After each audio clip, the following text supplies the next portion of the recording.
Така е, Анита, ги поздравувам гледачите на телевизија Нова. Почитувани, како што ви најавив, за актуелните случувања на политичката сцена во Македонија. Вечерва разговараме со председателот на ВМРО ДПМН Никола Груевски. Добро вечер. Добро вечер и поздрав до сите што не следат. Прв пат сте во студиото на телевизија Нова, а ова е ваше прво телевизиско интервју по подолг период по изборите. Точни се и двете работи. Прв пат сум во ТВ Нова и можам да кажам дека е импресивно оно што го гледам тука. Сум влегувал во повеќе странски студија, во CNN, во неколку града, во Лондон, во Атланта и не се сеќавам уште каде не се. И навистина може да се мери со таков вид на студија во кој што сум имал прилика да влегувам. Точно е дека не сум имал подолго време интервју и благодарам за поканата. Со задоволство ја прифатив. Ви благодарам за убавите зборови и се надевам дека вечерва гледачите ќе имаат можност да чујат многу одговори на сите дилеми и ќе имаме едно отворено и искрено интервју. Се надевам.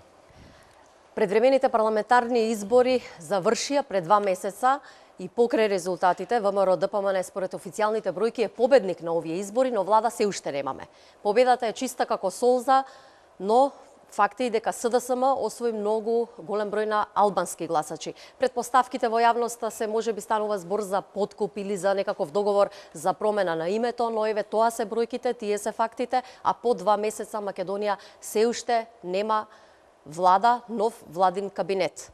Ајде да направиме една ретроспектива, односно мини анализа на завршените предвремени парламентарни избори. Благодарам. Вие всушност во вашето прашање има еден компот на повеќе прашања. И јас си ги запишав за да не пропуштам некој од нив. ВМРО ДПМН на овие избори практично ги освои речиси истиот број на гласови од она што го освои во 2014-та. Тоа покажува дека сме имале кристално чиста победа во 2014-та. Затоа што тогаш после изборите се збореше дека победата не била чиста, дека сме ги заплашувале гласачите, дека сме вршиле притисок преку администрација или не знам како се не друго. Се сеќавате потоа СДСМ излезе од парламентот со такви објаснувања.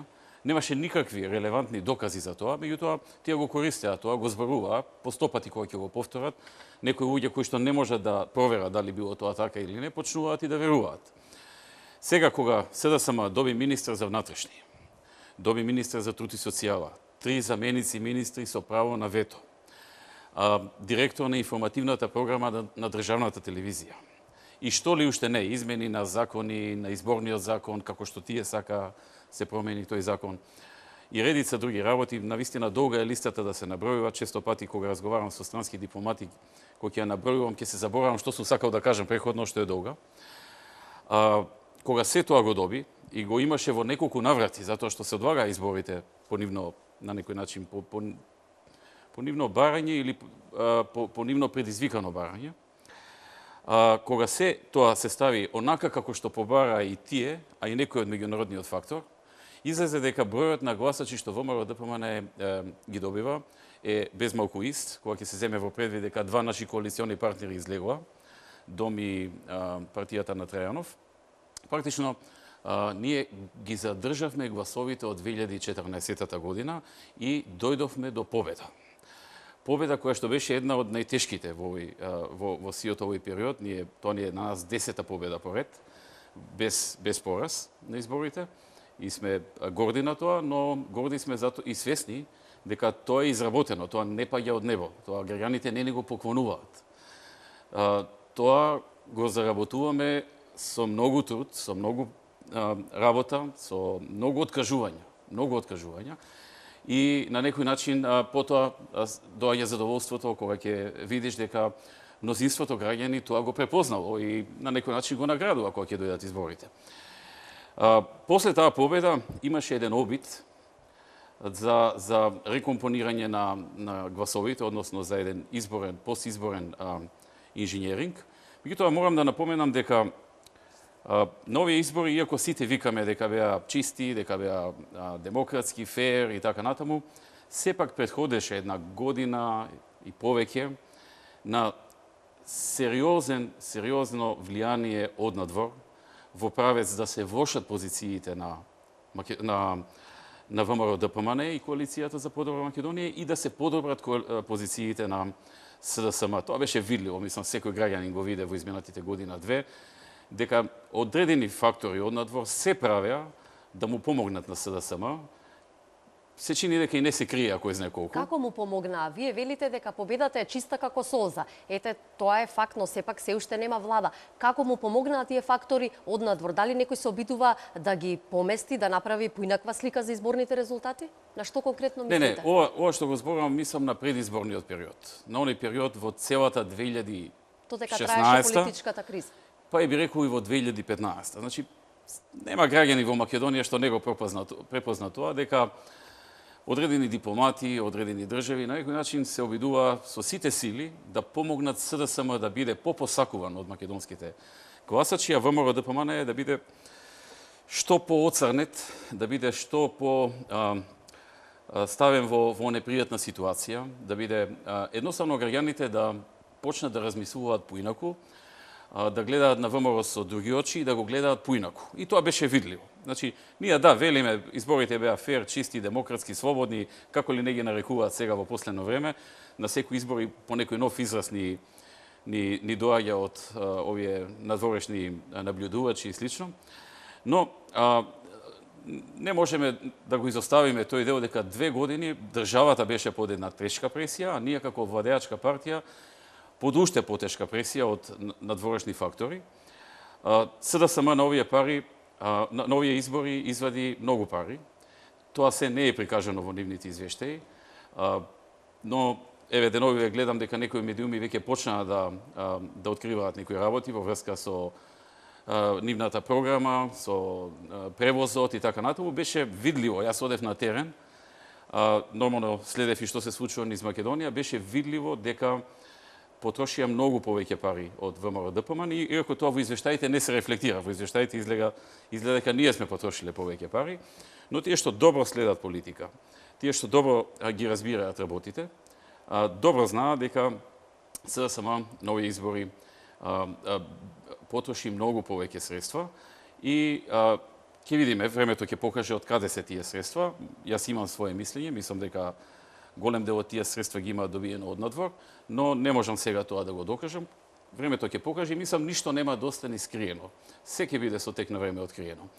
Како и да е, после еден таков 2-годишен период на практично организирано торпедирање на ВМРО ДПМН од сите страни,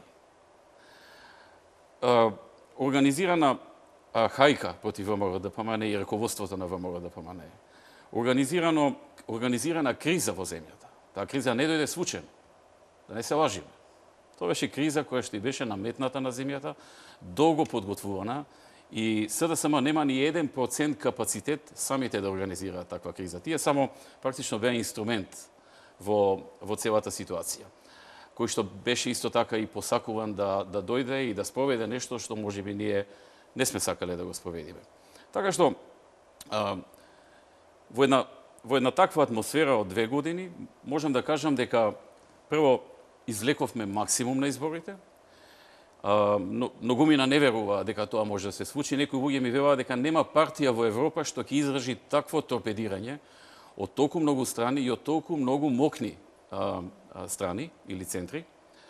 Така што веројатно тоа изненадување не е само кај нас, туку и кај некои други надвор, кои што не очекуваа дека народот ќе задржи поддршката на ВМРО ДПМН и коалицијата, дека ќе препознае што се случува, мнозинството од народот, дека ќе препознае што се случува, дека станува збор за една голема хајка, дека станува збор за една голема завера која не е случајна. Никој не троши толку пари, толку енергија заради забава. Секој тоа го прави заради одредена цел. Тие што го правеа тоа и што толку многу инвестираа во сето ова, имаат своја цел и таа не е мала цел, таа е крупна цел. Но, еве, за тоа може би во некоја друга прилика, околу тие цели. Она што ќе кажам дека по победата беше видлив обидот не само на СДСМ, туку и на нивните надворешни и внатрешни сојузници, кои што ја направија целата оваа работа во Македонија во овие 2,5 години. Беше видлив обидот да ги променат резултатите преку така наречениот изборен инженеринг, но и тоа не им успеа. Вложија многу напори, многу обиди, што ли не направија. Ги вложија сите максимални напори. Но тука повторно ВМРО и Коалицијата за подобра Македонија успеа само заради поддршката на народот. Знаете, ние во изминатите години, не верувам дека сме биле безгрешни, дека не сме направиле грешки, пропусти, што ли не. Но, она што е главна карактеристика на нашето работење во овој период беше што ние се подпиравме на народот. И нормално кога се подпираш на народот, тоа го правиш откако преходно си убеден дека си на таа позиција заради тој народ и да му помогнеш на тој народ. Народот те бира да дојдеш да оствариш некои цели кои што нема му се цели и кои што ќе го подобрат неговиот живот. И не случајно јас во минатите десетина години јас бев фокусиран на економијата, на повеќе инвестиции, на отворање нови работни места, на земјоделието, на образованието, на апарати во здравството, реновирање болници, затоа што верував и се уште верувам дека тоа е она што му е потребно на народот да му го подобриме секојдневниот живот, заработувачката, да најдат работа, да имаат повеќе средства земјоделците и така натаму. Но очигледно е дека во целиот тој период некој друг работел нешто друго. Додека ние гледавме напред, некој подготвувал друга работа. Така, и како резултат на сето тоа, Македонија е повеќе од 2 години, граѓаните се заложници на една политичка криза, можеби трпи и обичниот човек, трпат бизнисмените. Откако го добивте мандатот од председателот Ѓорѓе Иванов, имавте рок од 20 дена да формирате нова влада, но нов владин кабинет нема. Преговаравте со Демократската унија за интеграција, која што е ваш долгогодишен коалиционен партнер. Зошто не се договоривте со ДУИ? Ќе го одговорам ова прашање, само сакам да завршам поентата на преходното.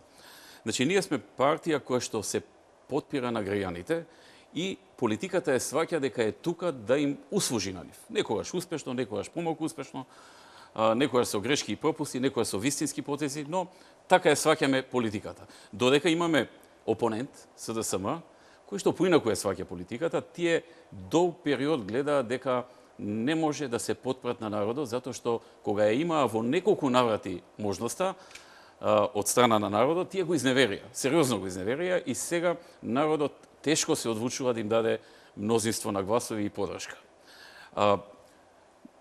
И тоа беше клучот за нашиот успех. Зошто ние успеавме? Ние многу работиме, тоа е факт, посветени сме на работата, испорачавме многу резултати, но клучно беше дека народот тоа го препозна и ја препозна поголемата игра што и се случуваше на Македонија. Тоа беше околу преходната мисла што сакав да завршам. Сега поставите прашање околу 20 дена рок за нова влада. Откако не успеа амбициозните планови за рекомпонирање на гласовите, односно на претеничките места преку постизборен инженеринг, беше очигледно дека и беше јасно, можеше да се наслути, особено тие што се во политиката подолг период, дека тежиштето на борба ќе се префрли врз коалицирањата, кои што во минатото беа, би рекол, не рутинска работа, но беа една работа која што не беше така неизвестна, која што во еден добар и позитивен дух се завршуваше помеѓу нас и коалициониот партнер ДУИ, во еден диалог, разбирање, компромиси, затоа што и тие имале разбирање понекогаш за нешто што сме ценеле дека е многу важно да се заврши, а можеби не им било најдраго во моментот, и обратно и ние сме имале понекогаш разбирање за нивните очекувања и очекувањата на гласачите кои за нив гласат. Но овој пат тоа не беше така. Ние кога го видовме рекомпонирањето, односно кога го видовме дистрибуцијата на претеничките места, веќе наслутувавме дека тоа може да биде една сериозна пречка и дека некој нема да пропушти да се позанимава со тоа. Но не го зборувавме тоа гласно, не зборувавме дека треба предвремени избори повторно, дека затоа што многу е тесен резултатот, рековме ајде да се обидиме, да не почнеме однапред да осуетиме нешто или да го прогласиме за тешко, невозможно и така натаму. Влеговме отворено и искрено во преговорите, но уште во почетокот видовме дека на другата страна не и се врза. За разлика од минатото, од првиот ден сме почнале комуникација. Сега почнавме таму од 9-тиот ден, 10-тиот комуникација. Пред тоа имаше се некакви партиски и внатрепартиски дебати кои што можели преходно да се одржат, но еве тие проценија дека тогаш треба да се одржат и тоа е нивно право. Но кога ги почнавме разговорите, практично бевме соочени со барањето на ДУИ, кое беше јасно, недвосмислено и писмено, со конкретен закон доставен до нас на хартија, со кој што се бараше двојазичност на целата територија на Македонија. Изедначување на албанскиот и македонскиот јазик и со сите можни последици што доаѓаат со сето тоа. Ние им кажавме неколку работи. Прво дека настрана што наша изборна заложба и ветување кон граѓаните беше дека тоа е нешто што не е добро да се прифати. Но им кажавме дека пред се е нелогично да има двојазичност на цела територија во една држава во која што македонците се 65%, албанците се 25%. И тоа не е исто. Тоа е прилично различно. И второ, албанските граѓани во Македонија претежно живеат во северо-западниот дел на државата и таму веќе имаат одредени права за употреба на јазикот, кои што и преходно се одредени како нешто што треба да го имаат и пред рамковниот договор и по рамковниот договор уште повеќе. Така што исто така беше ставена на маса и платформата од страна на ДУИ. Ние им одговоривме дека ние не можеме да разговараме за некоја платформа која што тие потпишале со други политички партии во друга држава, независно за причините кои биле за потпишување на таа платформа. Ние можеме да разговараме за одредени нивни барања, ако ги стават на маса, но не можеме за туги платформи да разговараме. И ние во платформата практично препознавме дека станува збор за обид за практично репреговарање на Охридскиот рамковен договор. Тоа не беше така кажано и никогаш нема да биде кажано, но беше очигледно со овие барања дека станува збор за обид за репреговарање на Охридскиот рамковен договор. А ние знаеме дека многу пати во минатото имавме сугестии од сите страни, и од надвор и од натре, дека Охридскиот договор е тешко издоговаран, тешко испланиран, тешко постигнат и не треба да се помислува за негово репреговарање. Негово репреговарање, патем речено, би значило дека и другите етнички заедници во Македонија ќе искочат со својата платформа, помалите, но конечно и мнозинската етничка заедница, односно македонците, ќе излезат со своја платформа. И тогаш нема крај работата. Тогаш влегуваме во една голема неизвестност, отвораме една пандорина кутија, која што не сум сигурен дека може добро да заврши. Ние тоа така не им го кажавме во тој период на ДУИ, сега го зборуваме тоа така, само им рековме дека не сакаме да разговараме за платформа, потпишана со други партии во други држави, но дека ако имаат некое конкретно размислување за нешто што треба да го споделат со нас, како конкретна идеја, дека можеме да ја разговараме, некоја поединечна конкретна идеја. Така што главните разговори, можеби 90 до 95% од разговорите, беа фокусирани на прашањето за јазикот, користењето на албанскиот јазик, против што јас немам ништо лошо во смисла на јазик, да луѓето може да си го користат тој јазик. Ниту имам нешто против албанците во Македонија, ниту против користењето на албанскиот јазик, но овде станува збор за многу конкретни, но и нелогични работи. Се што се прави во политиката треба да има некоја логика. Мислам дека нови избори имавме една манипулација со албанските гласачи, им се нудеше нешто што нема да им го промени животот, нема да им донесе нешто подобро. Што ќе им донесе на албанците подобро ако во Берово има двојазичност, или ако има двојазичност во Струмица, или во Ресен, или во Гевгелија, или во Демиркапија, во Велес, во Штип, во Свети Николе и така натаму, каде што или нема воопшто албанци, или има минорен број. Ние дискусијата усмеривме во правец да се зборува за општините каде што има барем најмалку 20% албанци, но не само албанци, каде што живеат најмалку 20% и други заедници. Турци, роми, срби, бошњаци, власи, да не пропуштив некој, не знам, значи сите други останати етнички заедници кои што во некои општини имаат над 20% и тие да добијат нешто. Ако веќе нешто треба да се подобри или ако веќе треба да се прифати некоја нова идеја за натамошно употребување на другите јазици во Македонија, освен македонскиот, мнозинскиот. И дискусијата ја наметнавме во тој правец да видиме што може повеќе тие да добијат, ама да е логично. Да не е нешто нелогично колку да нешто се каже дека се добило, да е нешто што остварува човекови права, да е нешто што ќе им помогне на луѓето во секојдневниот живот. Нас ние пред се во правец ние сме насочени да им се помогне на луѓето. Употребата на јазикот треба да има цел. А таа цел треба да биде да им е подобро на луѓето што тој јазик го користат. А не некој политичар да излезе да се пофали дека нешто остварил, а на крајот тој не им понудил ништо конкретно и позитивно на неговите гласачи, а направил проблеми колку сакате ни целата држава. Но ете, вашиот опонент, лидерот на СДСМ Зоран Заев, сепак во неговата изборна програма ветуваше двојазичност и во платформата која што подпишаа албанските партии во Тирана под покровителство на Рама, зад кој стои нели Демократската унија за интеграција, сепак се нуди дека албанците ќе може да се спроведе оваа заложба. Дали вие, господине Груевски, сте подготвени да одите во опозиција ако СДСМ стави подпис на платформата и ги прифати барањата на ДУИ? Да, апсолутно да. Доколку СДСМ го направи тоа, прво, ние сме подготвени да одиме во опозиција и второ, како опозиција ќе направиме се што е во наша моќ да не се прифатат во парламентот барања кои се нелогични и штетни за целата држава, со кои не им се помага ни на македонците, ни на албанците. Само ќе им го наруши мирот, ќе ја наруши стабилноста, ќе создаде дополнителна нетрпеливост, која што на некои места и постои, и во некои случаи е видлива, и ќе не раскара дополнително.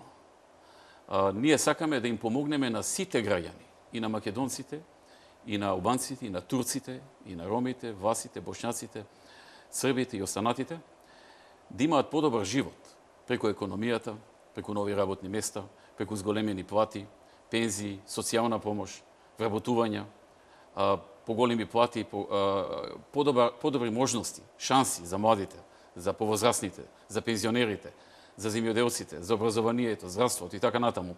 Сакаме да им помогнеме и во делот ако имаат некаде проблеми со употребата на јазикот, но да е тоа логично, да е тоа објаснливо и кој ќе го каже некој некаде да се разбере. Но не да е нешто нелогично, со кое што некој сакаше да на некој начин да направи пресват во изборите, да ги залаже албанските гласачи со некои, како да кажеме, национално-романтични барања, односно понуди, кои што во суштина, кога би ги добиле, ништо посебно нема да добијат, но ќе направат голем проблем и штета на секаде низ државата, вклучувајќи и големи финансиски издатоци, но и проблеми во секојдневниот живот, во функционирањето. Полицаец со полицаец во акција, како ќе се разберат? Војник со негов началник, како ќе се разбери? Лекар со пациент, ако зборат различен јазик, како ќе се разберат и ако секој инсистира на својот?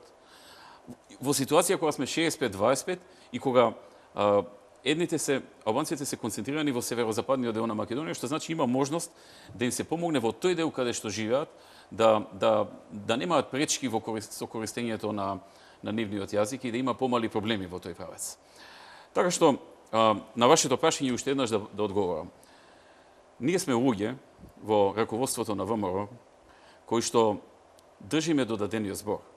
Ние во нашата кампања кажавме дека нелогични работи нема да прифаќаме, дека не сме против албанците. И тоа сме го покажале во многу наврати. Иако не оцрнеа таму. Медиумите на Сорос силно не оцрнеа. Понекогаш и албанските партии, кога сакаа да ја покријат некоја своја неспособност да остварат некои барања на луѓето, најчесто од економска природа, се повикува дека тоа е заради Груевски или заради ВМРО, дека ние нешто не сме дозволиле, не сме дале, сме спречили и така натаму, што е апсолутно неточно, кога станува збор за логични работи што се важни за секој човек, независно од која вера или националност е. Но со тек на време создадоа една лоша перцепција за нас и тоа кулминираше сега. И кога се фрли оваа јадица во изборите од страна на СДСМ, односно не од страна на СДСМ, туку од страна на нивниот сценарист, кој што очигледно правеше ситуација долго да се одложуваат изборите за подобро да се подготви. Изборите беа одлагани за да има подобра нечија подготовка. И на тој начин сакаше да ги добие на емоции, деумно и успешно, да ги добие на емоција албанските гласачи.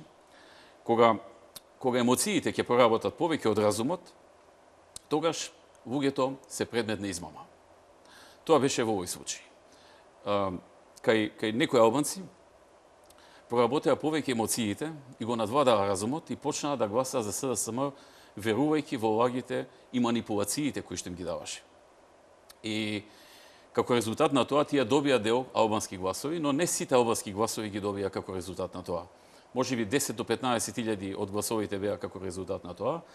Се друго беше изработено теренски, од село во село, од оџа до оџа, од некој бивш така наречен командант до друг така наречен командант, кој што некој друг го изработи, а не СДСМ. СДСМ немаат капацитет за тоа. Еве, вие кажавте отворено каде запнале преговорите со ДУИ, иако на последниот ден, во последниот рок, се очекуваше дека вие како ВМРО ДПМН и интегративците ќе се договорат и ќе формираат идната влада. Сепак информациите кои протекоа од Демократската унија за интеграција беа тие дека камен на сопнување било специјалното јавно обвинителство.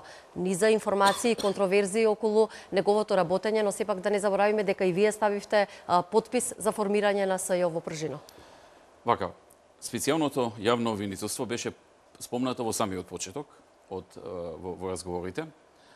Беше укажано дека тие би сакале да биде продолжено и од наша страна беше укажано дека ние не се согласуваме да биде продолжено и беа кажани аргументите зашто не се согласуваме.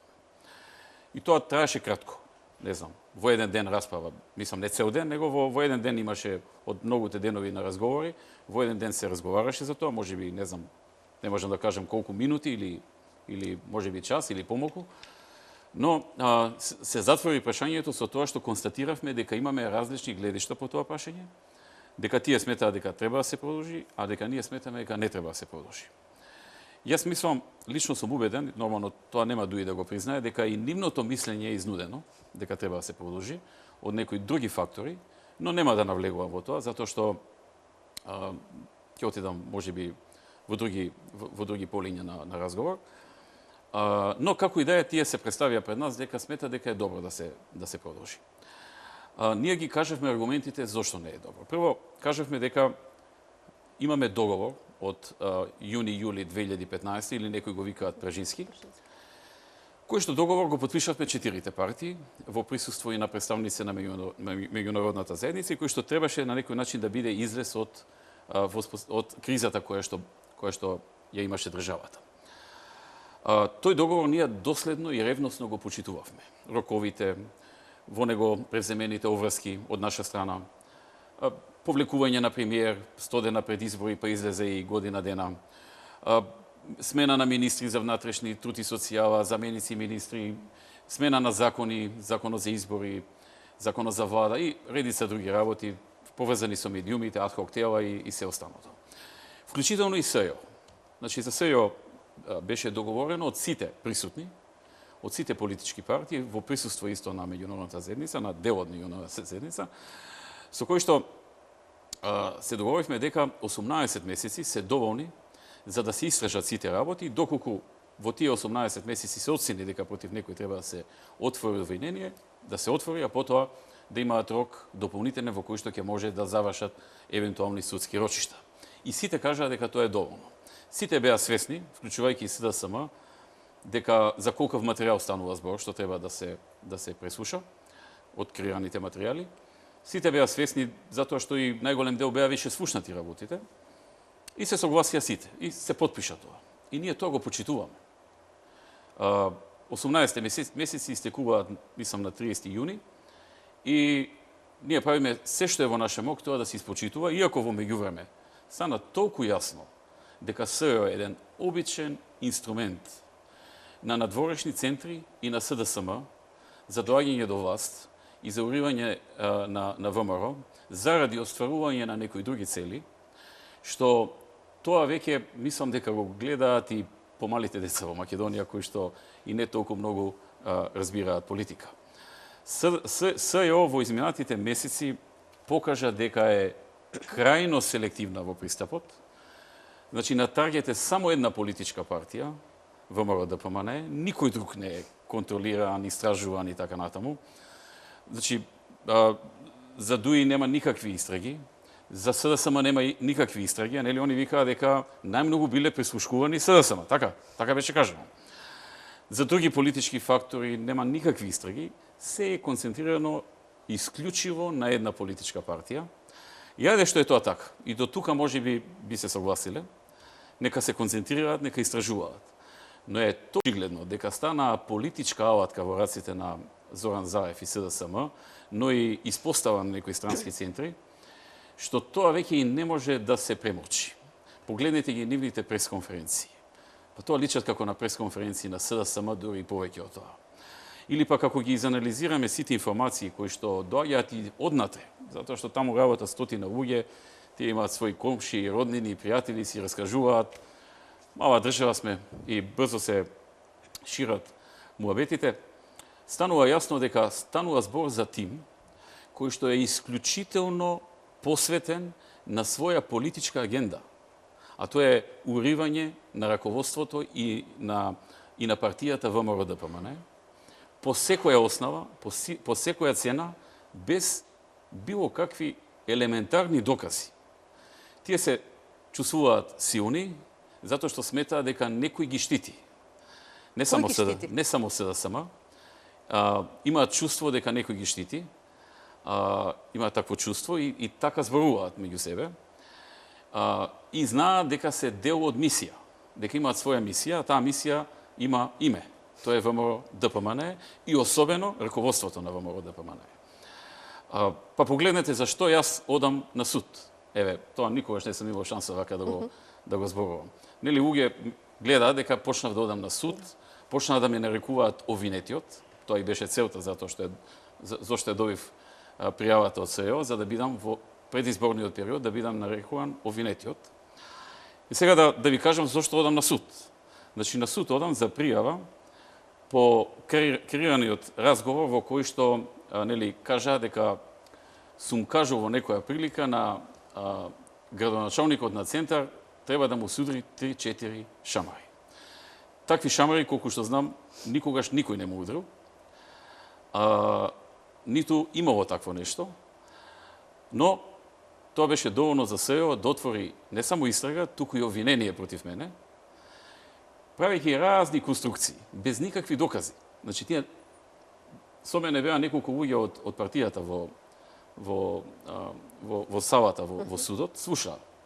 Кога излегува ми велат, не можам да поверувам дека за ова ве викаат на суд.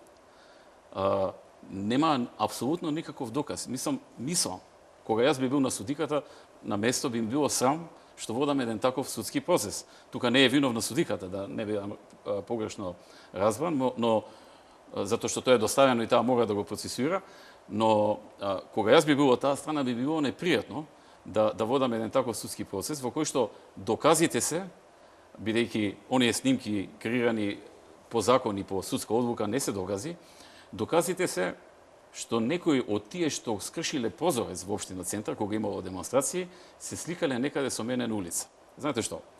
Јас се сликам на улица, со кој ќе побара да се сликам. Имам илјадници, можеби во милиони може да се бројат направени фотографии, затоа што многу луѓе по повеќе пати се сликаат со мене, кога ќе ме сретнат.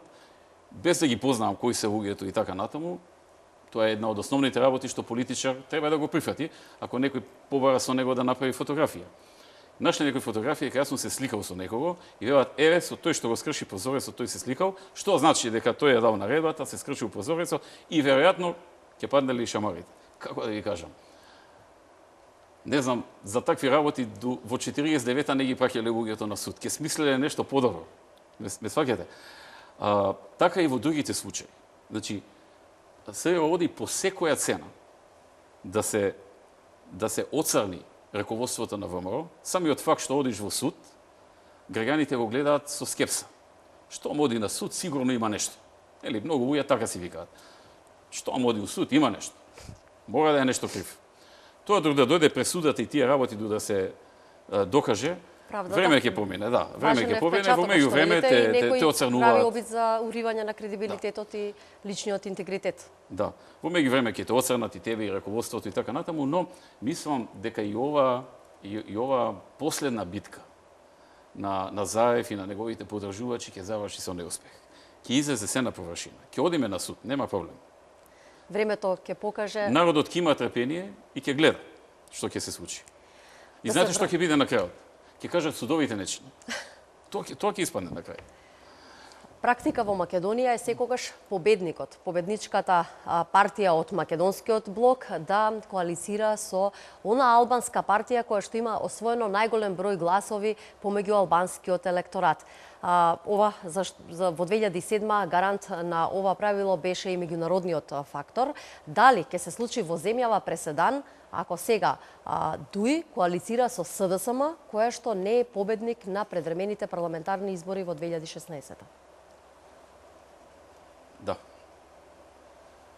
Преседан мислите на воспоставениот принцип победник со победник? Победник со победник да формира влада во Македонија. Да, значи, да завршам, клучната работа за која што преходно не се договоривме, беше поврзана со концепцијата околу законот, измените на закон за јазици. Имаше и други работи што до крај не ги усогласивме, вклучувајќи ги кадровските прашања. На крајот снема малци и време, бидејќи касно почнаа разговорите. Останаа неразјаснети некои работи и на крајот видовме како сето тоа заврши кај нив. Освен што се изрази незадоволство за законот за јазици, излегува на површина уште една значајна работа, а тоа е коалицирањето со ВМРО во светлина на локалните избори, затоа што одредени градоначалници очигледно се плашат како ќе поминат на изборите и треба да се плашат. Дел од нив имаат причина да се плашат, имајќи во обзир што сработиле. Не верувам за сите, верувам за некој дел од нив. И почна партиските коалиции и големи стратегии да ги ставаат во контекст на локалните избори, верувајќи дека ако се против ВМРО, а бидејќи сега во албанскиот електорат е во мода да си против ВМРО, модерно е. Кој е против ВМРО повеќе, тој е онака помодерен, по-фенси. И тргнаа кон тоа дека не треба со ВМРО, дека тие се поборници против ВМРО, иако да ги праша човек што ВМРО направи лошо на албанците, немаат појма што да одговорат. Апсолутно немаат појма што да одговорат. Затоа што ВМРО што и да правеше за сите, за доброто на сите. А зошто сега се креира слика од ВМРО ДПМН нешто му сгрешило на албанскиот фактор во Македонија? Не, таа слика не се креира сега, таа долго време се креира и тука и ние имаме вина што не преземавме мерки, не демантиравме, не се појавувавме повеќе во албанските медиуми, тоа е наша вина, тоа морам да го признам. Но медиумите спонзорирани од Сорос и неговата отворено општество тука во Македонија и сите оние нивна мрежа на институции што ја изградија, имаа задача во минатите 2-3 години да не оцрнат, да не направат такви какви што не сме помеѓу во очите на албанците во Македонија. Да не направат националисти што го мрзат албанскиот народ, практично шовинисти, да не направат дека сме практично нешто што е закана за албанците и дека се што правиме против албанците, а дека тој што со нас коалицира, тој всушност е наш сојузник против албанците за да го доведат во непријатна ситуација нашиот коалиционен партнер. Уште еднаш велам, наша грешка беше што не доволно обрнавме внимание на тоа. Јас за тоа во партијата пред година-две отворив една дискусија и предложив одредени чекори и мерки, но не ми помина. Тоа моите соработници добро го знаат и денеска се подсетуваат на тоа, но како и да е, тоа е наша заедничка грешка, тоа не можам да си иземам од тоа. И тие медиуми беа со задача да создадат максимално лоша слика за нас, за во даден момент тоа да биде искористено и албанските партии да бидат во непријатност ако коалицираат со нас. Иако тие добро знаат, тие што досега коалицирале со нас, дека сме далеку постабилен и покредибилен партнер, дека сме партија која што е далеку поорганизирана, има раководство кое што неспоредливо повеќе работи исполнува кон сите граѓани, и кон македонците, и кон албанците, и кон сите, и дека со нас како партнер може да завршат многу повеќе работи и за државата, но и за албанците, отколку со СДСМ. Тие тоа го знаат. Дали ќе го признаат или не е нивна работа, но јас добро знам дека тоа го знаат. И ДУИ и ДПА, затоа што и со тие сме биле во коалиција. Ги знаат нашите капацитети, ги знаат капацитетите на СДСМ.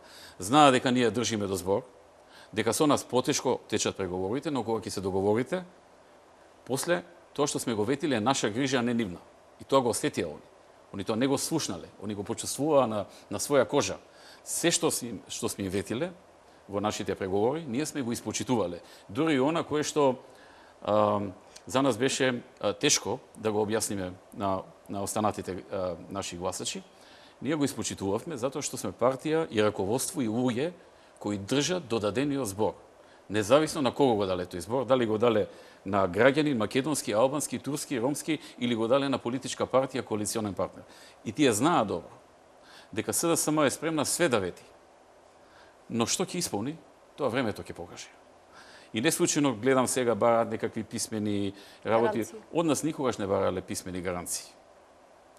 Сме имали ние подсетници сме правеле.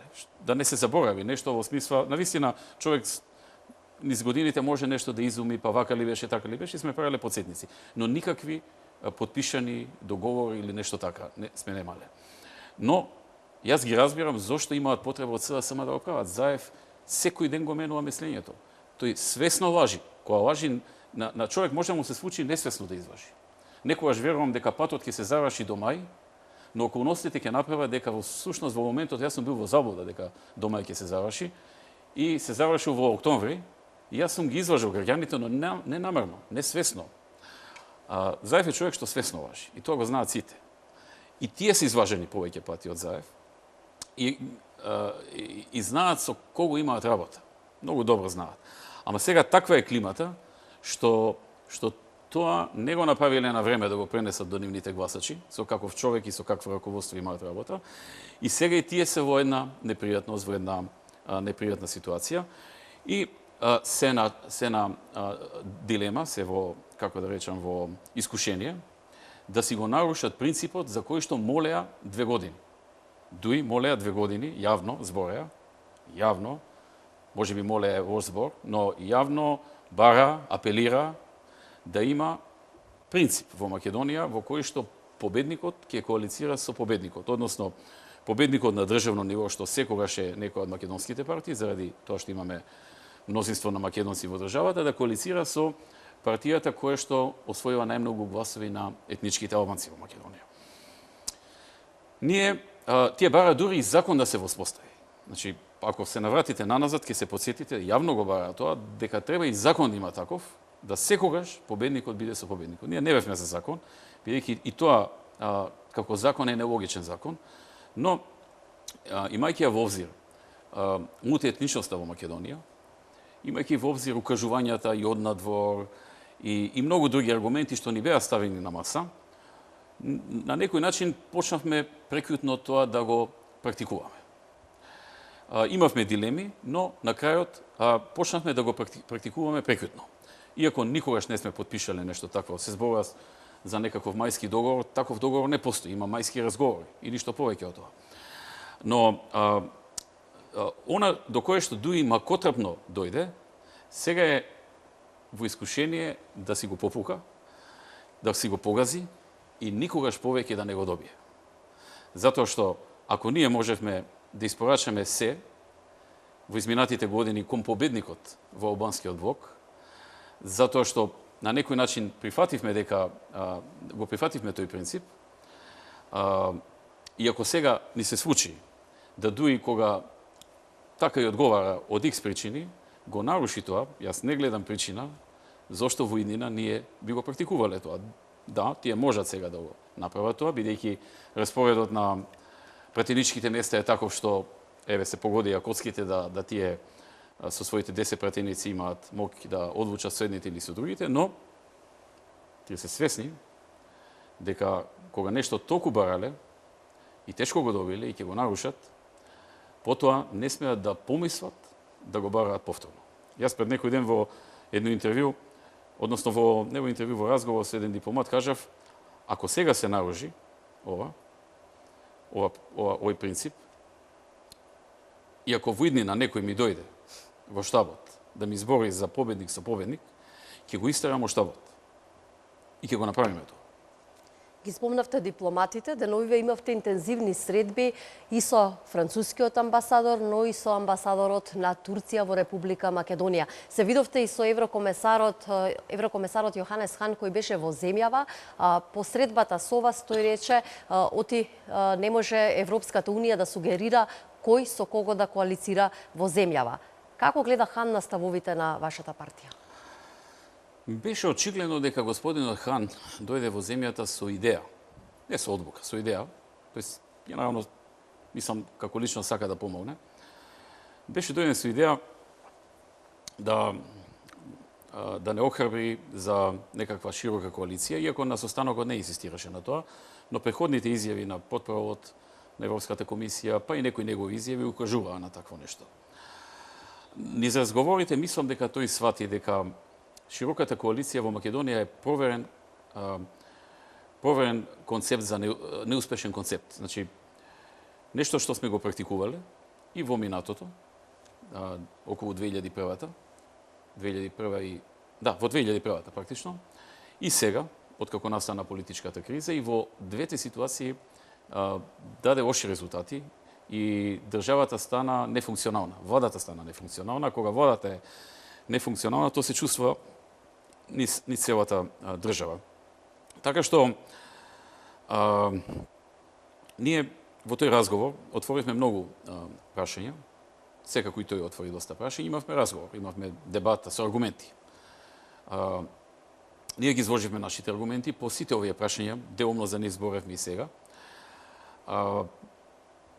И на крајот тој практично кажа дека е очигледно после средбите со сите партии, не само со нас, дека тешко остварлива идејата за широка коалиција.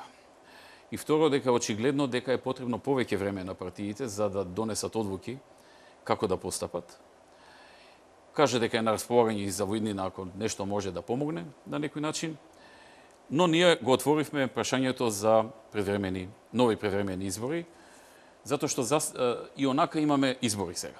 Значи, тоа не би било ниту некој преголем нов трошок, ниту некое ново малтретирање на граѓаните, бидејќи граѓаните и така на некој начин во наводници, кажано, ќе бидат малтретирани со кампањи заради локалните избори. Значи, тој период не ни бега, не можеме да го избегнеме, доаѓа 4 години кога треба да има локални избори, кога и тоа не може да се избегне на некој начин. Така што, кога веќе ќе ги има тие локални избори, добро е да се има и предвремени парламентарни избори. Сметате дека има политичка волја кај сите чинители во пакет да се одржат локалните со уште едни нови предвремени парламентарни избори? Не можам да кажам дали ќе има волја. СДСМ веќе се изјасни дека не се за предвремени избори, но кај нив мислењето важи од вечер до утре. Дали по некој време така ќе мислат, не знам. Како размислуваат во моментот, така објавуваат, па без многу анализа, па после ако се сменат околностите, менуваат. Во моментот стои уште таа изјава дека не сакаат избори. Чув и некоја друга од помалите албански партии дека не сака. Се плашам да не дојде време да сите заедно сватиме дека тоа е неминовност, а земјата да изгуби многу време. Знаете, ако остане ваква статус-кво ситуација, многу долг рок, земјата ќе губи, ќе трпат граѓаните. Владата прави се што е во нејзина моќ, заедно со премиерот Емил Димитриев, но има одредени ограничувања. Тие не смее да продават државен имот, не смее да склучуваат одредени, не знам точно какви, но одредени договори, не смее да превземаат некои чекори, мерки. Значи, врзани им се раците. Луѓето очекуваат да им се решаваат проблемите. Владата не може да им ги решава сите проблеми, бидејќи има врзани раце со закон. Значи, може да се случи 2 месеци, 3 месеци, 6 месеци или повеќе, да не може да се формира влада и на крај сите да кажеме да, треба предвремени избори, ама сме ги изгубиле тие 6 месеци. Знаете, инвеститорите и сега веќе во овие последни година дена, особено во овие последни 3-4 месеци, се повоздржани при носењето на одлуки да инвестираат во Македонија. Не е дека исчезнаа, не е дека ги нема, но не е како што беше. Бидејќи се плашат што ќе биде, како ќе биде, неизвестност, кој ќе дое на власт, каква политика ќе спроведе. Знаат од минатото СДСМ кога беше дека политиките не беа баш добро наклонети за странските инвеститори. Немаше еден странски инвеститор во земјата. И тоа не беше случајно. Долго трае оваа криза, време е да се стави крај, но очигледно, иако надежите на сите, на целокупната јавност, впрочем и на вас како владеачка партија, претходно беше дека со изборите ќе имаме стабилно мнозинство. Вие во изборната кампања очекувавте дека ќе освоите 63 пратеници и велевте дека со 63 пратеници Македонија ќе има стабилна влада и впрочем можеби не очекувавте дека ќе има волку тешкоти при формирање на новиот владин кабинет. Што сега? од тој аспект, јас на граѓаните во многу наврати во кампањата им предочив дека доколку немаме јасна победа со 63 пратеници, дека тоа ќе биде можност кризата да биде продолжена. Затоа што некои сили сакаат кризата да трае што подолго. Единствена гаранција дека кризата нема да продолжи беше доколку ВМРО-ДПМН и коалицијата за подобра Македонија добиеше 63 пратеници. Тоа не се случи затоа што некои работи се изместија со многу нешта. Тоа е друга тема, ако сакате може за таа да збориме. Тоа не се случи и сега кризата продолжува. Таа продолжува, само се менуваат одредени фази на таа криза и има одредени различности, но таа продолжува. И тоа не е добро. Нам ни требаат предвремени избори со јасен победник. Кој да е? Ако ние загубиме со еден пратеник, ние нема да бидеме вака недостоинствени како СДСМ, да играме политички игри, да се нудиме на сметка на националните интереси и на државните интереси, затоа што и државата ќе губи со нивните понуди што ги дава, кои што се нелогични. Ние нема да го правиме тоа. Еден пратеник помалку ако имаме, ќе си оставиме простор, нека си се договорат, нека си ги спроведат работите, што ќе се бориме во парламентот со сите демократски средства, но нема да бидеме недостоинствени како што тоа е СДСМ, да секој ден славиме победа. Па погледнете во славија победа. Изгубија. Не е важно со колку, изгубија со 2 пратеника, меѓутоа изгубија. И тие излегува на прослава. И до ден денес раскажуваа дека победиле. Кој е тоа недостоинство? Колку човек треба да има недостаток на интегритет и на образ за секој ден да им повторува на луѓето дека тој победил, а цел народ гледа дека загуби. Ние тоа нема да бидеме. Затоа нека има превремени избори, кој ќе победи? Супер е да биде појасна победата, поголема, за кој да е, за нас или за нив. Нека си одбере народот, но потоа да му се овозможи да формира влада и да ги спроведе зацртаните цели кои ќе го подобрат животот во Македонија. Господине Груевски, неколку пати во текот на ова интервју споменавте дека додека вие сте работеле за доброто на граѓаните, сте создавале проекти, нови инвестиции, некој друг работел на ова сценарио. На какво сценарио мислите и чувствувате ли дека имате непријатели? Вака да ви кажам. Секако дека како политичар, председател на партија, председател на влада, имам непријатели. И секој непријатели, опоненти и така натаму. Еве да ги наречеме опоненти. Тие се најчесто од земјата, но некогаш, ако земјата е мала и ако некои други од надвор, личности или земји, имаат поинакви планови со таа земја, тие стануваат ваши опоненти, ваши противници. И својата големина, моќ ја користат за да ги сменат тековите во вашата земја, да ве сменат вас од власт и да донесат некој кој што ќе ги спроведе нивните замисли, нивните интереси. Затоа што вие сте пречка за тоа. И тие се организираат, вложуваат средства и го прават тоа. И тоа не го прават и не ја кажуваат вистинската цел. Тие нема да кажат нешто што е вистина заради кое што народот и ќе не поздрави. Него ќе се обидат да ве направат криминалци, корумпирани, лоши луѓе, монструми, дека сте убивале луѓе, дека не знам колку милиарди сте украле од земјата, дека сте правиле се најлошо, за народот сам да ве смени. И многу е јасно, многу е едноставна ситуацијата и тоа го прават со разни инструменти. За да се тргне една власт, да дојде друга власт и преку таа власт да се остварат одредени други цели. Тоа не е Македонија прва ситуација кај што било така. И секој политичар во иднина што знае, што практично ќе застане цврсто зад интересите на народот и тоа што народот сака да го види, треба да биде подготвен на тоа. Јас сум подготвен на тоа. Јас кога бранев одредени национални интереси, немојте да мислите дека не знаев дека еден ден некој ќе ме нападне за тоа. Мислам на еден поголем напад, не мислам на вербален. Како што и видовме во изминатиот период. Ја бев свесен за тоа. Јас затоа на носи го издржав ова. Се борев и се борам и ќе се борам. Имате сила уште да се борите? Апсолутно, повеќе од било кога. Повеќе од било кога. Имаме уште неколку Имам теми. предизвик. Кој е главниот предизвик? Главниот предизвик е практично, има многу предизвици, но главниот предизвик е тоа што заради кого си се борел, стојат за тебе. Тоа е народот. Тоа најмногу охрабрува и најмногу те држи на носе. Кога народот ќе те напушти, тогаш кажеш добро, окей, јас правев се што можам, мислев дека добро правам. Очигледно, тој на кој што го се трудев да му угодам и да му направам нешто подобро, не мисли така. Окей, се тргаш тогаш. Се повлекуваш, одиш у позиција или што и да ја правиш.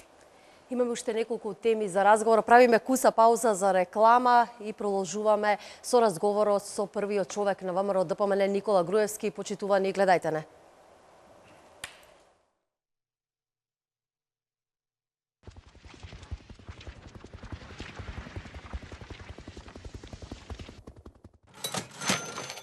Само за вас, најдобрата понуда овој викенд, единствено во Тинекс, од 10 до 12 февруари. Свински ребра, 223 денари, свински бут, 269 денари, свински кременаджли, 227 денари, кравјо сирење здравје радово, 231 денар, јаболка ајдарет, 23 денари, бомбонјера Милка, 120 грама, 135 денари, џуси сет сок, портокал и рибизла, плюс подарок чаши, 159 денари, дезодоранс Адидас, плюс подарок ролон, 159 денари, Тинекс, секој ден со вас. Доколку не ги избегнеш грипот и настинката, Капетин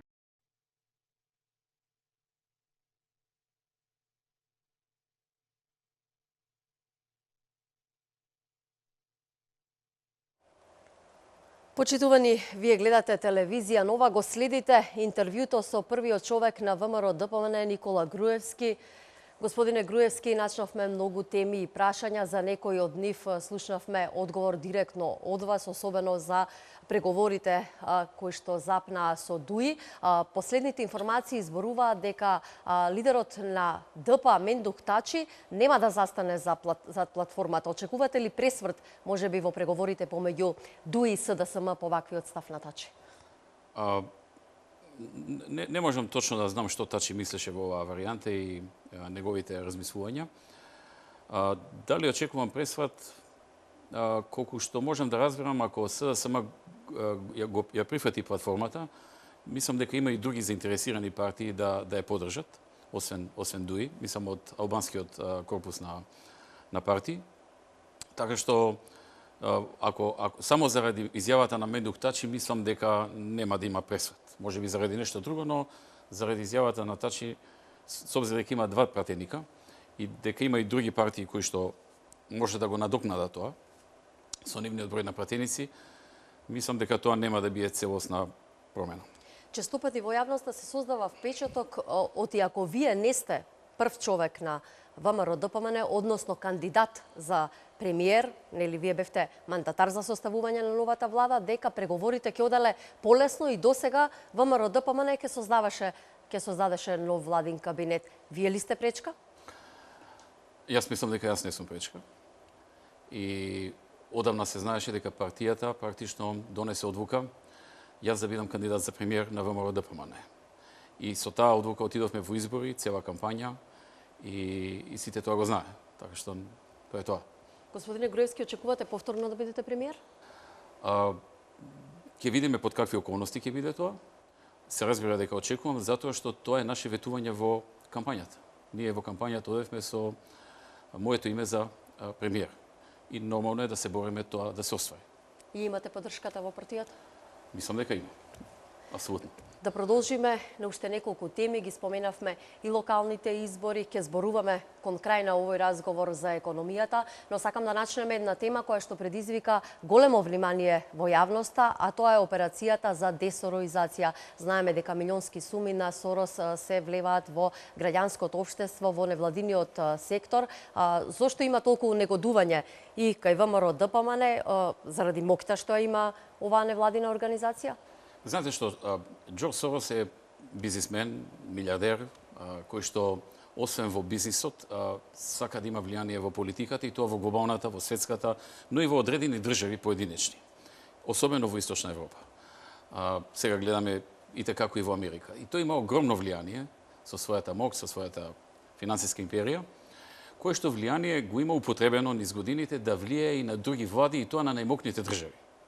Значи тој видовме и низ оние што излегува работи во медиумите од Wikileaks или што беше, не знам, дека има голема моќ да влијае на министрите за надворешни работи, на првите луѓе на државите, каква политика да имаат кон одредена земја.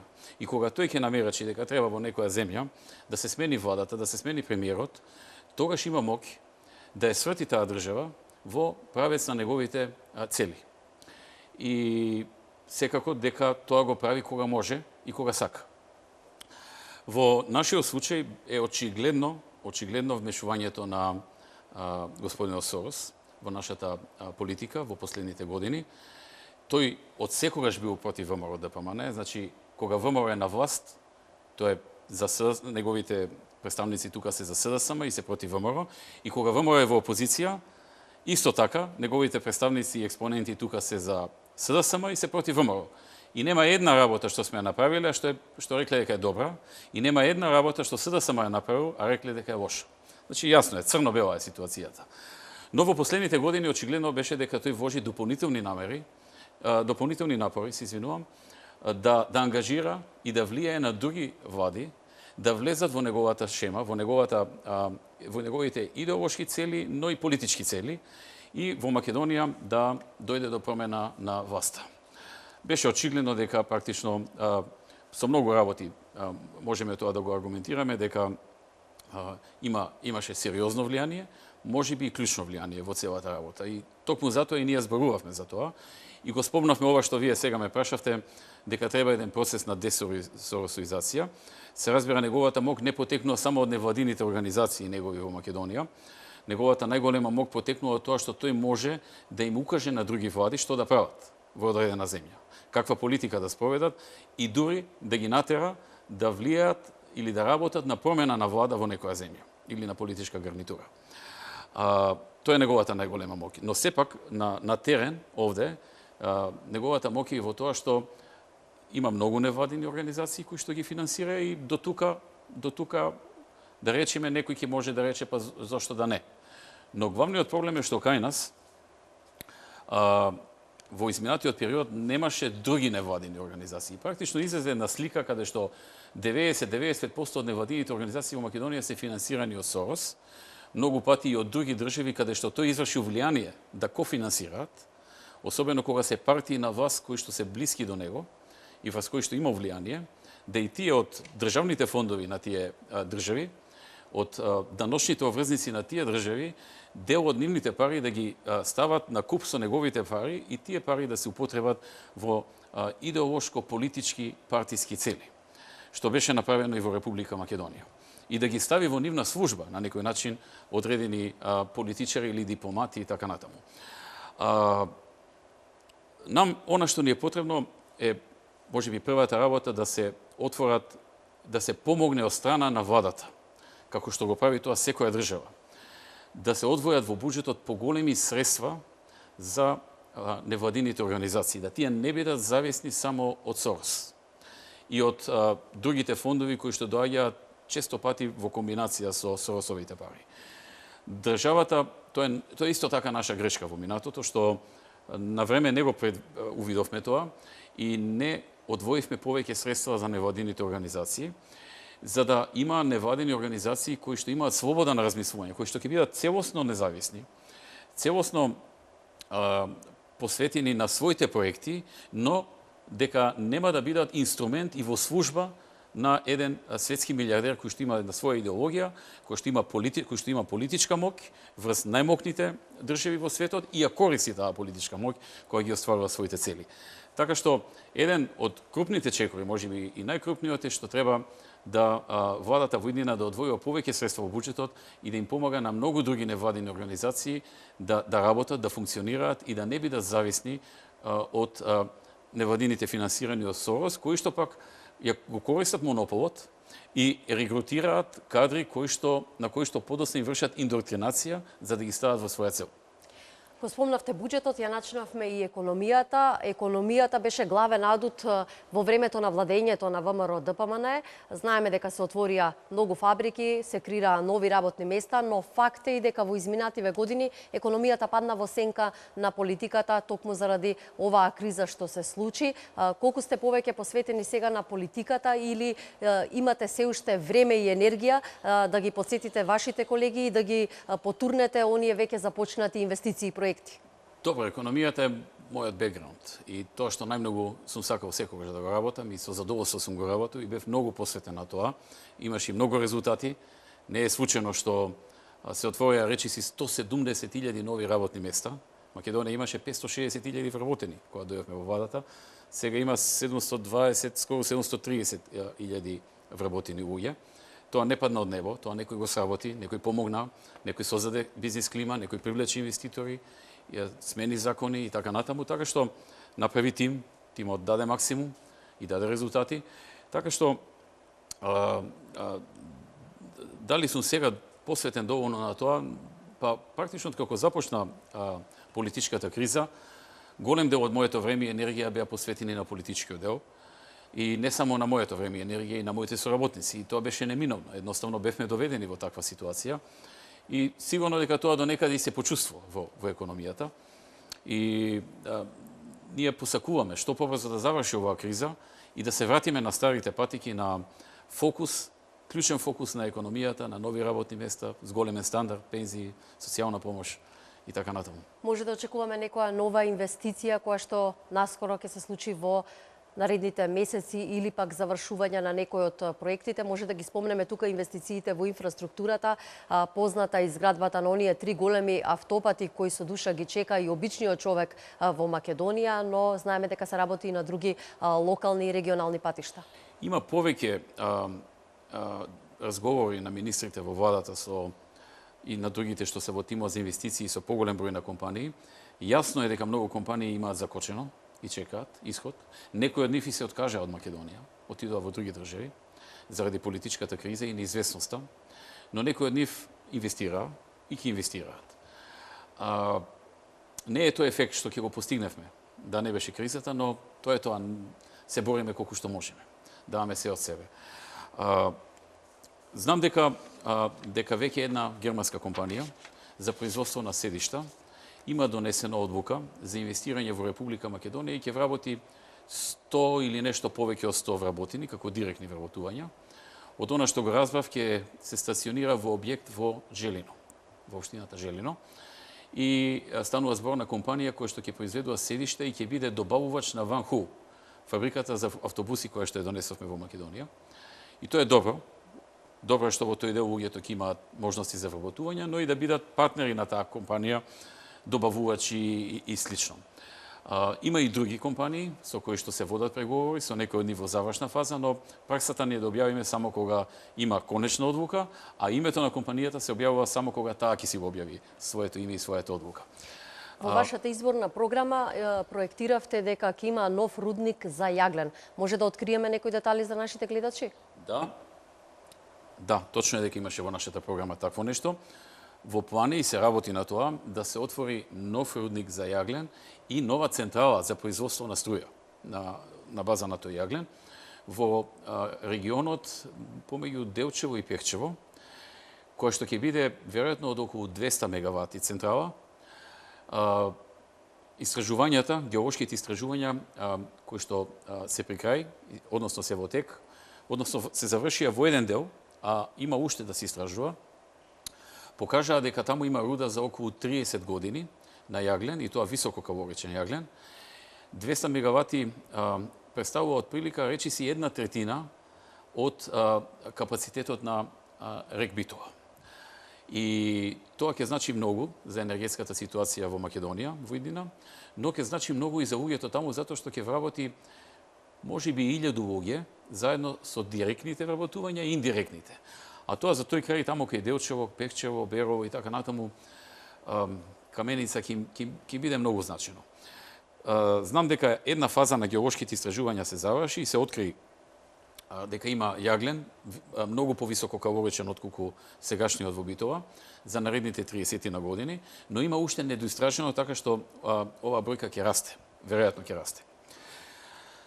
Сега се прави физибилити студијата и таа треба да биде готова некаде во април, а потоа ќе се оди кон следните чекови. Градење на една ваква централа е макотрапен и долг процес, нема да се заврши годинава или до година, но мислам дека некаде 2019 ќе почне градбата на рудникот, а веднаш потоа и градбата на ова централа. Голема, крупна инвестиција, 200 милиони евра најмалку, во еден дел на Македонија каде што има многу невработени, и сериозно зајакнување на енергетските капацитети на Македонија на долг рок. Значи, ова е една среднорочна работа, нема утре да почне да се гради или, не знам, до крајот на оваа година, затоа што има фази во градбата, но ќе биде една од покрупните инвестиции во иднина за Македонија и голем допринос за енергетскиот систем на Македонија. Веројатно веќе започнатите економски проекти, реформи ќе бидат во фокус на идниот владин кабинет, кога и да се формира тој. Веројатно не чека уште многу работа како држава. Преговорите знаеме дека се уште траат, нема рокови до кога ќе се формира следната владина гарнитура, но сепак еве што лично вие очекувате и дали се уште има потајни преговори со Демократската унија за интеграција? Затворени се вратите или не? Вака, откако не успеа разговорите, ние од тогаш немаме разговори. Не сме ги барале за разговори, за преговори, мислам. Инаку контакти имавме одредени, но не и преговори. Едно е да имате контакти и нешто да разговарате, друго е да имате преговори. Преговори не сме имале. На два пати имавме разговори, односно контакти. Лично вие со господинот Ахмети? Да, имав една средба со господинот Ахмети пред неколку дена. Имаше и некои други контакти помеѓу други лица, но не преговори. Преговори не сме имале. Ги оставаме сега, еве, тераат со СДСМ преговори, нека ги тераат, па да видиме што ќе се случи понатаму. Нивната политичка мудрост и искреност на крајот на краиштата, кога ќе се земи што збореле во минатото, сега е на еден сериозен тест. Господине Груевски, на почетокот на ова интервју рековте дека ВМРО ДПМН како партија секогаш држи до дадениот збор, до довербата која што ви ја дале гласачите, оние луѓе кои што ви ја дале довербата. Како сега ќе им ја возвратите довербата ако не можете да им ги решите сите оние ветени прашања, еве поради околностите, поради сите овие работи што ги споменавме и со платформата, но и со патот по кој што тера СДСМ? Прво, за овој период, кога нема влада, мислам дека луѓето се свесни дека владата сегашна има законски ограничувања што може да заврши и да помогне, што не. Има многу работи кои што не може да ги испорача заради тоа што се врзани раците со закон. Не знам дали вашето прашање беше за овој период или доколку се случи да одиме во опозиција. Доколку се случи да одиме во опозиција, тогаш ќе се бориме од позиција на опозиција. И јас сум сигурен дека граѓаните ќе видат дека и во една таква ситуација сме најдоверливиот партнер на граѓаните во Македонија. Ќе биде ли тешко ако одите во опозиција, бидејќи знаеме дека 10 години вашата партија е на власт? Знаете што? Ние сме биле и на власт и во опозиција. И знаеме колку е тешко едното и другото. И двете си имаат своји специфики. Кога си во опозиција си има своји тешкоти, кога си на власт има други тешкоти.